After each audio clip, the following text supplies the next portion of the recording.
What's up? Hello. Welcome back to Sammy and Creepy. Especially her. If you are new here, my name is Sammy, and this is where I like to tell you about something creepy. So, if you're into that, if that's your vibe, go ahead and, subscribe.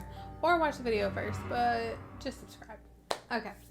So, this might be a long one, but on my channel, I've talked about the Ouija board demon before, as well as just Ouija boards in general, but I never got into the story of this person who experienced or had an entire years of experience with this entity. And also there is a home where he unleashed this entity into, and it's been on ghost adventures, I believe, and stuff like that. So it is the Oklahoma demonic house. I will not say the name. He also warns not to say the name. But I just want to tell you his story based on all the research that I've done online. He's actually still doing blog posts and stuff. So I'll find them and link them if you want to keep up with him and stuff. He educates people on this type of stuff because of how terrible his experiences were. So essentially, we're talking about Darren Evans.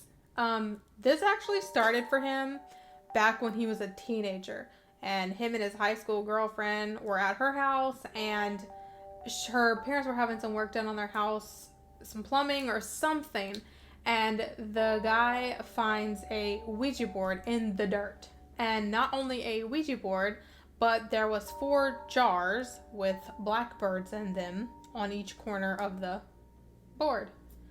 So I guess he assumes okay, these are obviously these kids stashed their Ouija board here, and he gave it to them. Within a few days, he was ready to try this thing, right? So he said that at first it didn't really do anything, and then it started moving, and he was communicating with something, and it was basically pretending to be whoever he was trying to contact. It was faking, which we know this demon is notorious for pretending to be the person that you're trying to contact before he shows who he truly is.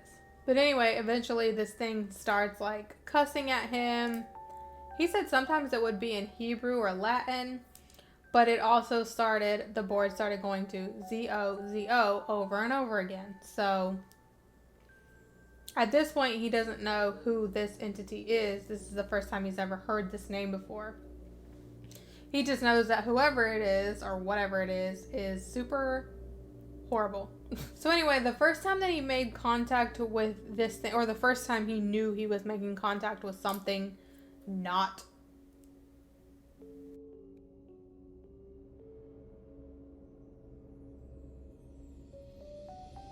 but when he was trying to close the board, the planchette spelled out "See you in hell," and then flew off the board. After this, he started having night terrors. He started hearing whispering in his ear. Then he started hearing knocks through the house and noises, even during the day. You would think that this would make him never want to play with the Ouija board again, but he was too curious, and so he kept on. Things kept progressing. He would hear moaning now throughout the house after he would use the Ouija board, and he was having full-on sleep paralysis.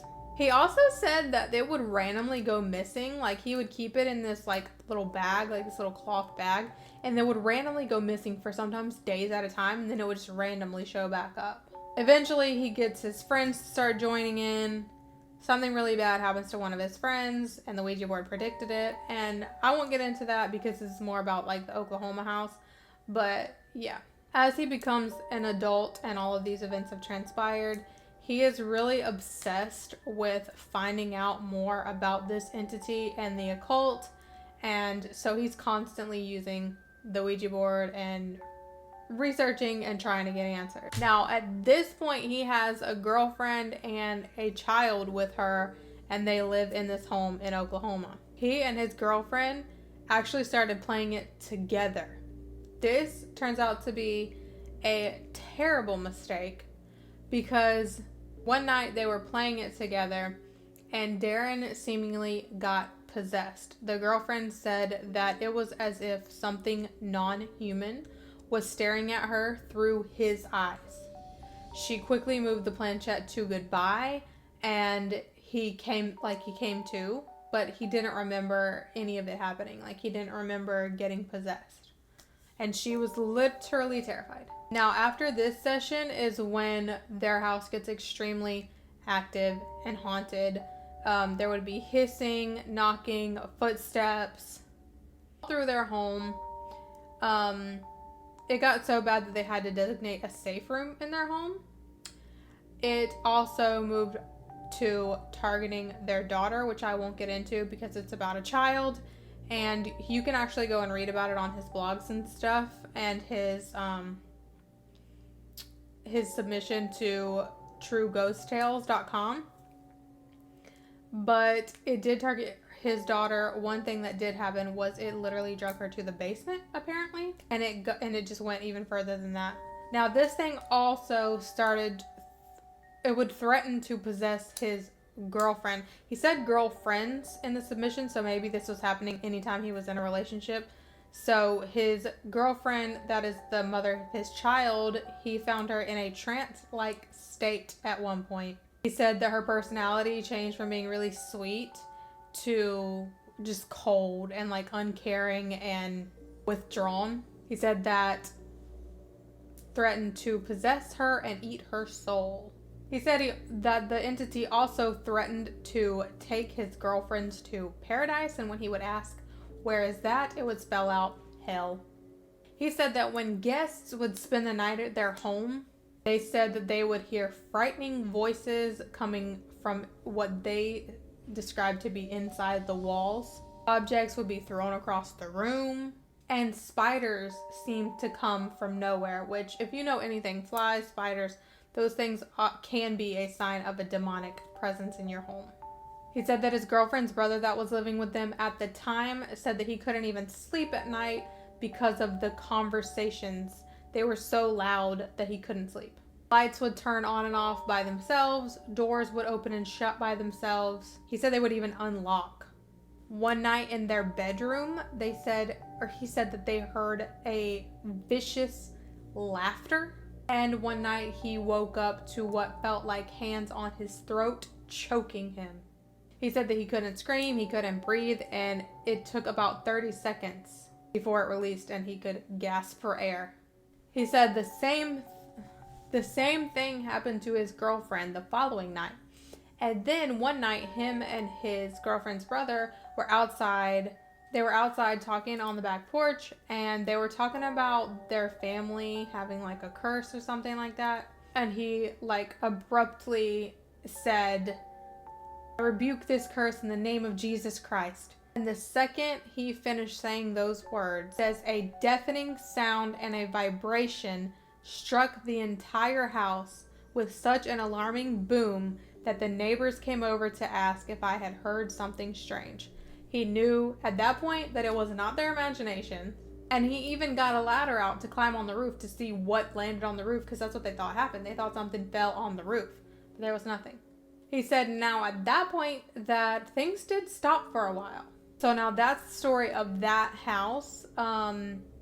Zach Bagans actually investigated that house, and Darren is in that episode of Ghost Adventures, so if you want to look that up and go watch it.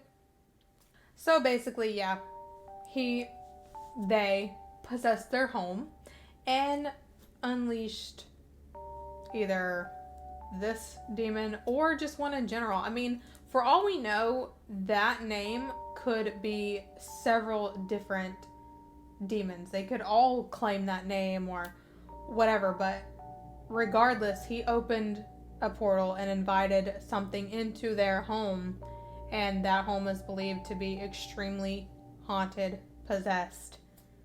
So I think I kind of want to watch that episode now.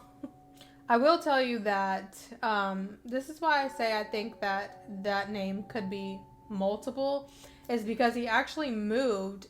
That girlfriend, the mother of his child, broke up with him, and he met someone from Michigan and moved to Michigan, and they also had a lot of experiences with playing the Ouija board. You have to be so careful, which his information is warning you not to deal with these things, not to do what he did basically.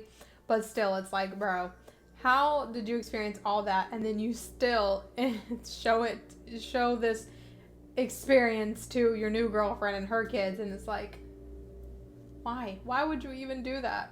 What do you think about this entity? Do you think that a bunch of demons, you know, use this name, or do you think it is one demon that just can travel through portals and come when he's called? Or, you know, what do you think? What is your theory on this entity? There's a lot of research and a lot of things that it could be and where he could have come from. He's obviously way older than, he's obviously ancient. Like, he goes back really, really far, way past this situation. But I just felt like Darren's story with this entity is just crazy. And I can't believe, well, I guess it's just that his curiosity got the best of him and he wanted more and more and more answers, and he almost got obsessed with, well, he did get obsessed with talking to this thing and communicating with this thing, and it really wreaked havoc in his life. So that is why it's highly recommended to never, ever, ever, one, don't play with the Ouija board. Two, do not communicate with this thing. If you have to play with one and it starts doing anything that indicates it could be this entity, close the board. Get rid of it. Don't even risk everything he went through. I mean, his story goes even deeper than that. If you just search him up, you can find all his blog posts. I'll link what I can find below and you can read it for yourself. But yeah, thank you so much for watching. Leave your theories in the comments below. Please be sure to like, share, comment, and subscribe. And do all the things that, you know, YouTube wants you to do to let them know that you enjoy my videos. And don't forget to stay